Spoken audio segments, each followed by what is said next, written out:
DZBS Radio. Member, kapisanan ng mga broadcaster ng Pilipinas.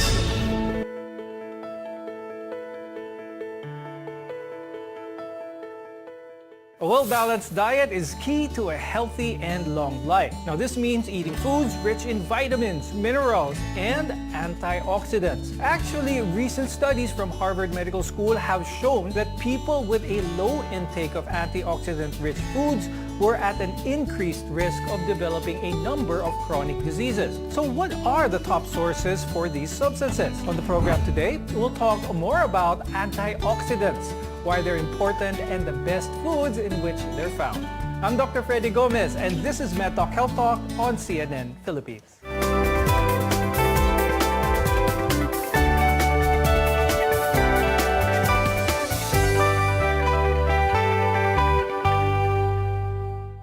The term antioxidants has become a buzzword as of late. Our guests are here today to tell us about their benefits and where to find them. With us is Dr. Paulo Borja. He's an internal medicine specialist from the Asian Hospital and Medical Center. Also with us is Ms. Emmy Lavia. She is a nutritionist, dietitian, and chief of the dietary department in the Philippine General Hospital. Antioxidants are a vital part of a healthy diet. We need them to protect ourselves from free radicals. So to first understand what they are, we need to know what free radicals are. Doc Paulo, can you explain what free radicals are and the relation to antioxidants? Free radicals are unstable compounds in your body that accumulate from cellular metabolism or even through natural processes that occur in the human body.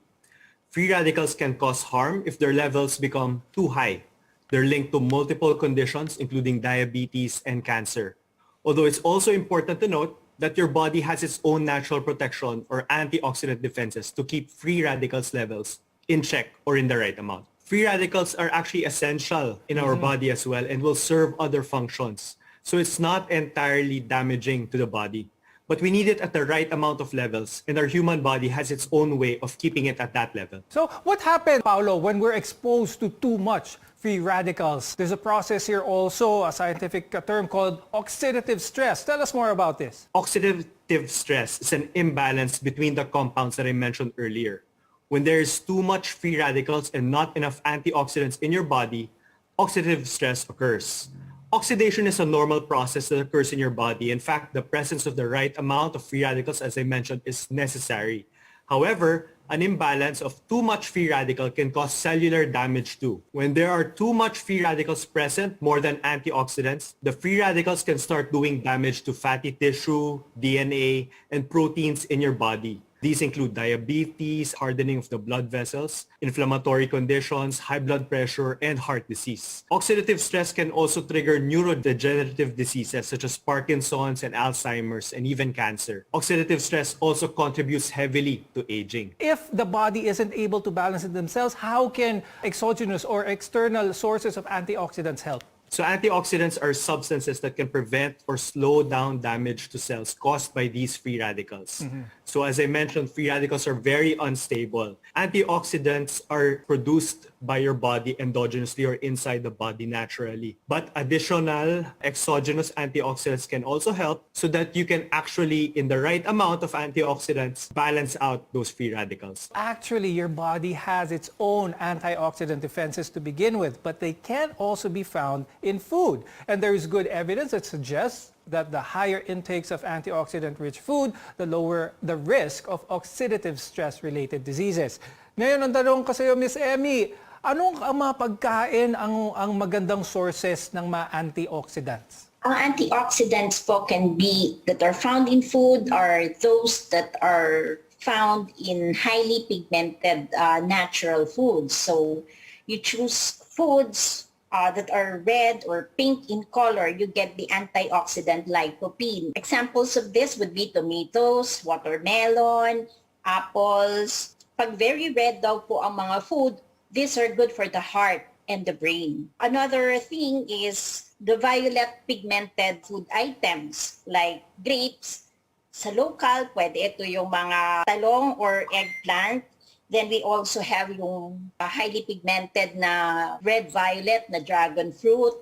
onions. Ito po ay mataas doon sa tinatawag na resveratrol. But Paolo, I want to ask you, so Miss Emmy just mentioned a whole bunch of foods that are rich in antioxidants. Does this mean that our viewers should just concentrate on these foods and eat as many as they can to reap the benefits of antioxidants? The body already has a natural production of antioxidants in the body.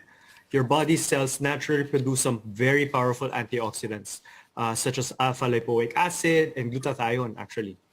The foods you eat supply other antioxidants such as vitamin C and E. So fruits and vegetables, as mentioned earlier, are full of compounds, phytochemicals that have a lot of antioxidant properties as well. But we want to focus in on the supplements that you can take. Actually, that is where you might have trouble balancing it out. No? High doses of antioxidants in the form of supplements can be very troublesome for the body too. No? So that's what we don't want to happen. If taken in high doses, they might actually cause more harm than good. It can lead for your immune system to work improperly, might alter the natural good function of free radicals in destroying pathogens. Aside from the diet being an essential source of antioxidants, antioxidant supplements may be effective. They may not be so good for your body as well. And we'll discuss that when we return. We're your partners in healthcare, so keep it here on Medtalk Health Talk, only on CNN Philippines.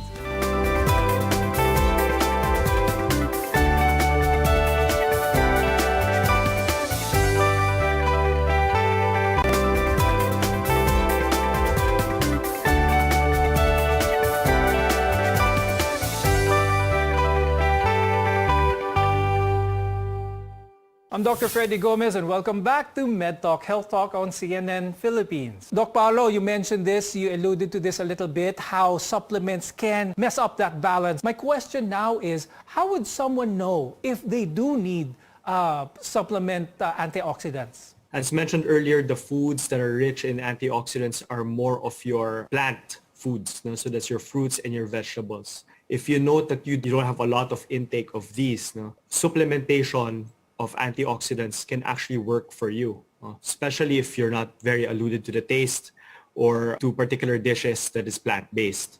So as I mentioned earlier, it has to be in the right amount. So every bottle of antioxidant, or even with consultations with your doctors, they would prescribe you the right amount of a particular antioxidant to take that would keep you in balance and not actually be overtaking it or overdosing it, or worse, taking it in very high doses that can cause more damage to your body than good. Miss Emmy, tanungin naman kita ngayon, when it comes to supplements, compared to the natural food, how would we compare itong mga supplements na pwedeng bilhin, pwedeng inumin na lang? From the nutritionist standpoint, we would always emphasize on getting the nutrients and the antioxidants that we need from the natural food.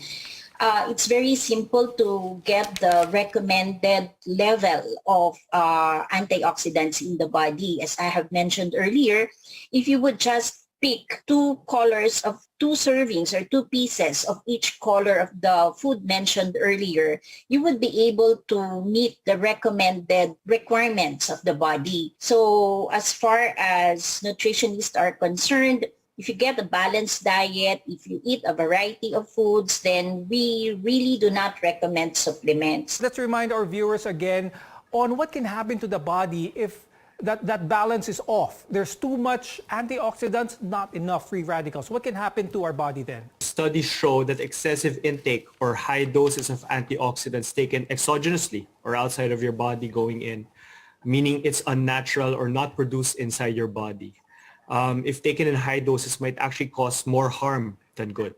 So it can lead for your immune system to work improperly, might alter the natural good function of free radicals in destroying pathogens. It can also cause some irregularities in cellular processes of your metabolism. So again, I would like to point out the studies show these irregularities can only occur in extremely high doses of antioxidants. Please inform the audience on how they should view antioxidants when they see so many of its benefits on the shelves, on packagings and everything. What kind of thought process should our viewers have? By the word itself, supplement, it should just supplement your natural diet. That definitely the natural sources of antioxidants should be the main focus of your diet. So that's your plant-based foods, so your fruits and vegetables. They are very good sources of antioxidants.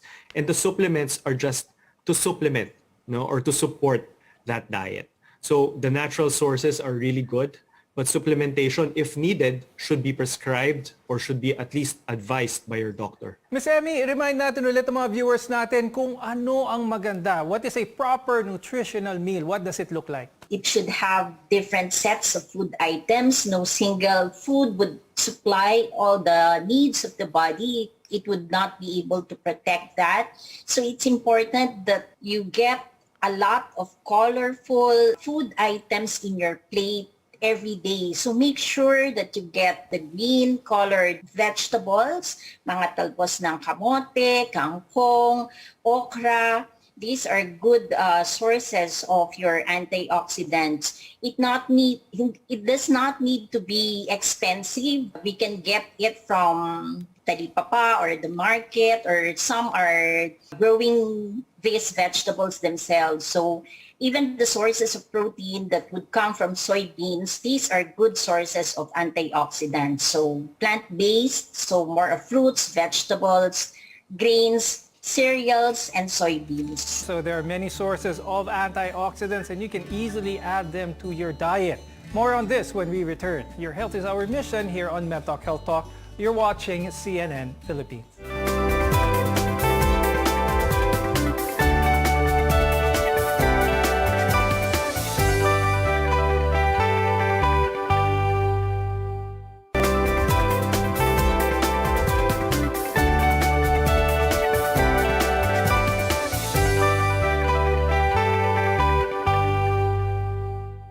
I'm Dr. Freddy Gomez and this is Medtalk Health Talk on CNN Philippines. Believe it or not, coffee and green tea are loaded with a lot of antioxidants.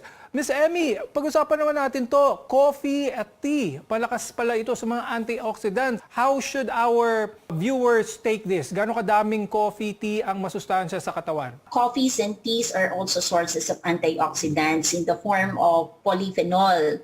But then again, there's no truth that if you take a lot of coffee or green tea or black tea, this would benefit the body. Anything in excess is also bad because you have to take into consideration, true enough, it contains antioxidants, but these also contain caffeine, which could be harmful to the body. So the safe limit for caffeine is only around 400 milligrams per day for humans. So that's around 4 cups per day for coffee. But it would also be on a case-to-case basis because there are some individuals who are sensitive to caffeine and would react badly to it. Some may have anxiety disorders, sleep disorders. So you have to take everything in check and balance. So if you need a kick, you want to be stimulated, you better to take coffee than tea. But the benefit of tea, slow yung release niya ng caffeine. That's why people who take tea would be alert on a longer period of time. Now, someone who is watching might think, okay, if I am diagnosed with diabetes, can antioxidants help my current chronic disease? What should our viewers be wary about how realistic antioxidants are? You always have to remember that, yes, antioxidants can help in trying to decrease the progression of the inflammation or the oxidative stress being caused by the free radicals that actually contributed to their current condition. But again, the key word there is it just contributed to their condition. There's still a lot of other factors. So there could be lifestyle factors, hereditary factors that led to their current medical condition. So that's the same case in hypertension, diabetes, heart disease, and even cancer. Also, they have to still continue taking their medications, their prescription medications, their maintenance medications for their particular condition. Yes, antioxidants can have a contributory therapeutic effect, but again, it's just contributory. We still have to continue taking our current maintenance medications for those conditions. Now, Paolo, you mentioned also how important it is in order to have that balance. Now, for those of our viewers who are trying to get into that healthy lifestyle, who are trying to be healthy for that matter, should antioxidant supplements be in the regimen? Taken in the right amounts, for example, vitamin A, vitamin C, vitamin E, Those are examples of your vitamin antioxidants. If taken in the right amount, yes, they can contribute a lot to living a healthy lifestyle. Again, it will decrease the risk of oxidative stress, keeps your free radicals in the right amount. And again, it would be preventive for a lot of diseases. For those who don't have a family history of hypertension, diabetes, cancers, this will actually decrease the risk of them developing these conditions, especially if they're exposed to a lot of triggers for these conditions, such as pollution, radiation, that we have all around us right now. So definitely, I would advise that supplementation can definitely be beneficial for these patients. Ultimately, as with most things in life, consuming things in moderation is what we want to watch out for. Dr. Paolo Borja and Ms. Emmy Lavia, any final health tips before we go? I'll start first with Ms. Emmy. It's important that we integrate antioxidants in our diet.